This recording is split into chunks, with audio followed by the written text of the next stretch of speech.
Good evening, I'm Abby Phillip, and we begin with breaking news tonight. Another plane has crashed in another American city, and this time it is Philadelphia. I want to reset what we know at this hour. We are told a twin-engine Medevac jet took off from a local airport en route to Missouri. That plane reached 1,600 feet after takeoff before plunging 11,000 feet per minute. 6 people were on board, including a child patient. Here is another look at the crash as it happened.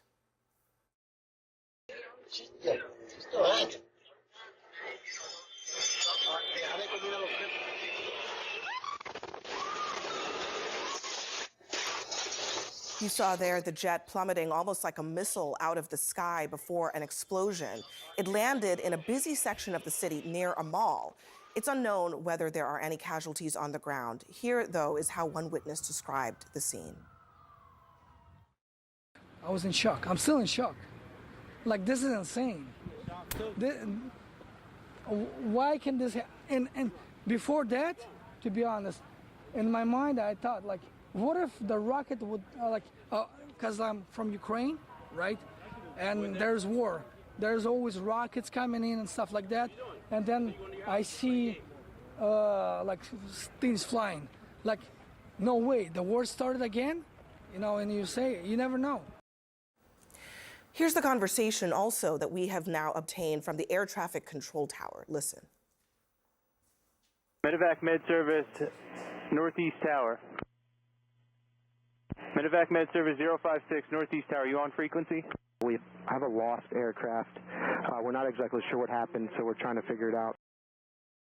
Let's go straight to Philadelphia, where Councilman Mike Driscoll, who represents that area, is with us now. Councilman, thank you very much for joining us. I know this is a very active scene. There was just a briefing with other city officials, but I want to ask you directly about that plane, 6 people on it, according to the company. Do you believe that there are any survivors on that aircraft?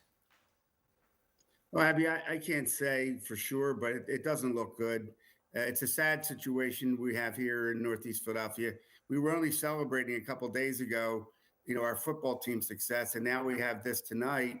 And it looks like not only the people that won that plane and the person that needed medical help, they seem to be people that were doing the Lord's work.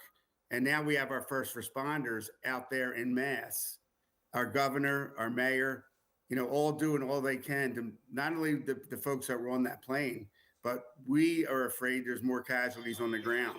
We don't know yet. It's going to take some time. We have to have some patience. We have to let our first responders do their job, but we're very nervous. Yeah, I want to talk about that for a second. Can you tell us about the scene there, where this plane went down? Our understanding is that there might be cars involved, homes involved as well. Do you have a sense of what was impacted by either the direct crash or the subsequent fireball that we see in all of these videos?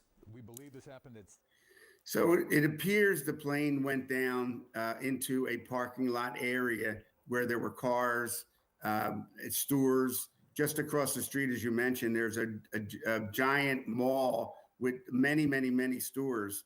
And then right beyond the stores on both sides, we have residential neighborhoods. And I think what the video you just showed was a house very close that was getting a delivery, and all of a sudden the explosion hit. So what we're going with our first responders now is door to door to see if anybody in those homes were actually, you know, injured or worse. And as of right now, do you know if anyone has been transported with any injuries at all to hospitals or other facilities? Abby, there's first responders vehicles moving in and out, whether they're taking them to the hospital or just responding to the homes or to the businesses or to the folks that were actually in the cars when that plane hit that sort of parking lot area. We suspect a lot will be going on as the evening progresses. And in terms of the fire, our understanding is that the fire is being described as under control, but is there still fire burning? Are there still kind of active parts of this scene that are being dealt with from a fire perspective? Absolutely. We have a wonderful fire department here. By the way, the first fire department in the United States of America. we have a highly trained first responder unit. And so, yeah, they're putting the fires out. But as you can imagine, there's those tinders that are always active that the first responders and the police have to make sure that they don't become a problem when the wind hits them. And they're also near vehicles that still have fuel in them. So yeah, we're nervous is the word, but confident that our wonderful governor, our wonderful mayor, and our wonderful first responders will get this under control and keep the casualties to a minimum.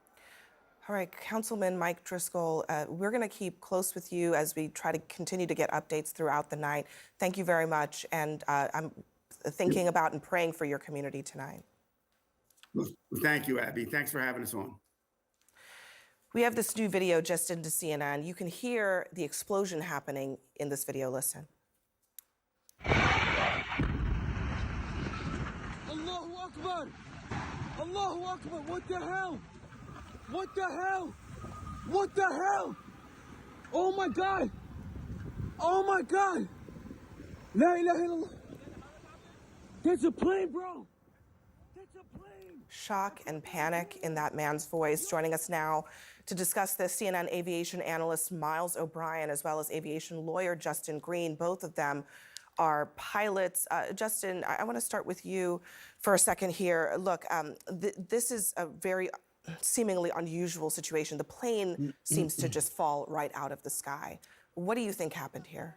I mean, it's a little early to say, what caused it, but what you described earlier was like, it looked like a missile, and I think that's exactly what it was. It was an aircraft that was completely out of control, and it came down like a missile, and unlike the crash in D.C., this happened in a populated area. The D.C. accident happened in the Potomac, and I think that's going to be, part of what we're going to be looking at is, are there survivors on the ground? Just a horrible, horrible night for America. Absolutely, and a horrible night capping a horrible week for this country. Miles, I want to talk about what we've learned tonight, which is that this flight was actually only in the air for about 40 seconds. 40 seconds. And we were just playing the air traffic control audio just moments ago, and they didn't get a response from that cockpit. What do you think that indicates? This plane was in trouble from the start, Abby. We don't know, of course, yet what was going on. Just a little context here. Medevac flying, particularly with helicopters, in this case, of course, fixed wing, but medevac flying is among the most dangerous sectors of aviation there is because of the nature of the mission. The crews are often under pressure to save a life, frankly. They are oftentimes flying at night in bad weather. They often land in unfamiliar short landing strips. There's a lot of reasons that is the case. So medevac flying is a tough one. This aircraft, the Learjet 55, this one was built in 1981. It's commonly used for this purpose. It's about the right size, has good range and good speed. Now, what happened immediately after takeoff, we of course don't know, and it'll be a long time before we figure this one out, but this is an aircraft that was clearly not responding to the control inputs of the crew. What could cause that? Was there some hydraulic failure of some kind, which made it impossible for them to move the aero surfaces? Probably unlikely. It was not great weather on departure.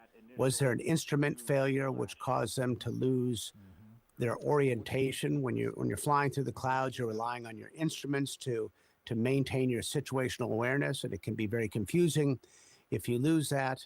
Was there something in that pre-flight checklist that was overlooked that turned out to be quite crucial? We do know this, though. This type of aircraft operating under these circumstances will have a cockpit voice recorder and a flight data recorder. Now, it's a tremendous impact and explosion. We can only hope that they are designed to survive this kind of thing, but let's hope they do survive so we can get some answers as to what happened here. Yeah, I mean, that will be critical at this stage. Justin, the plane seemed to begin to descend around 1,600 feet. Right. What is happening at that altitude? You know, they're basically on departure. So they're honestly, at that altitude, they should be climbing out and having a relatively normal flight. As Miles just said, though, these flights are almost like angel flights. The people doing them are looking out for the interest of the passenger who's a you know, someone who needs medical attention. I think one of the questions in any of these crashes is what kind of medical attention does this person need, and what kind of, you know, emergency situation are they facing? Is this just a normal flight, or are they really trying to get this person somewhere, you know, so they can get emergency medical treatment? However, as Miles said, this airplane lost control. So whether it's a hydraulics issue, whether it's a trim issue, meaning they lost the ability to control the airplane, I think that that's likely what happened here.